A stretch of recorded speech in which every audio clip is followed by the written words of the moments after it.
Bonjour, Gabrielle Jacquard, merci d'être là et de répondre à nos questions en matière de questions légales concernant la blockchain et les smart contracts qui intéressent Tungsten. Est-ce que je peux vous demander de vous présenter dans un premier temps? Alors bonjour, je m'appelle Gabriel Jacquard, comme vous l'avez dit. Donc moi je suis un doctorant spécialisé dans les smart contracts à l'Université de Genève. Donc je m'intéresse principalement aux questions légales de droit privé qui tournent autour de la blockchain et donc des smart contracts en particulier. D'accord, très bien, merci. Je vais vous poser quelques questions qui vont aider nos étudiants un petit peu à plancher sur le sujet et à plancher de façon intéressante, surtout, je dirais, réaliste, concrète sur la question de la blockchain et des smart contracts dans le modèle participatif qu'on voudrait mettre en place à l'aide de ces fameux contrats. Mais avant de nous lancer dans tout cela, est-ce que je peux vous demander d'essayer de nous résumer en quelques mots ce qu'est la blockchain, enfin quelques mots, enfin rapidement. Alors, moi j'aime bien définir la blockchain comme un simple mécanisme de certification. En réalité, il a deux composantes principales qui sont une partie, donc c'est une base de données. Et d'autre part, c'est un programme informatique qui a voilà, justement un protocole, comme tous les programmes, et à partir duquel en fait, on va pouvoir développer, donc échanger des informations qui sont certifiées par le système et non pas par un tiers à qui on ferait confiance. D'accord, donc c'est quelque chose d'automatique, finalement, qui va être indépendant, si j'ai bien compris. Et transparent.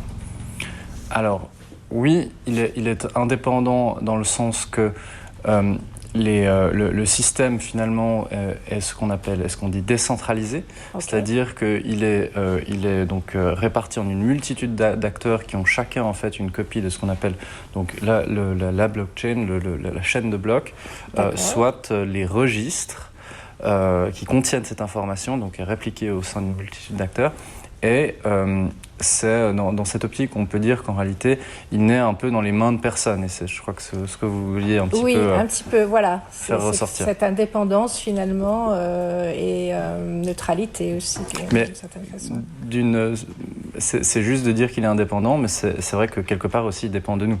C'est pas quelque chose qui se fait sur une autre planète, ou alors ça ne fait pas quelque chose qui finalement se passe en dehors de la société. Et ça, je pense que c'est un élément assez important à soulever, puisque finalement, les gens qui construisent sur les blockchains développent des systèmes pour la société sous la forme de services, ou alors en créant de nouveaux biens qui sont, et j'espère que vous allez me poser un peu les questions à ce niveau-là, qui sont véritablement en fait des fois des casse-têtes juridiques, tellement ça n'a jamais existé ou jamais existé sous ces formes en droit.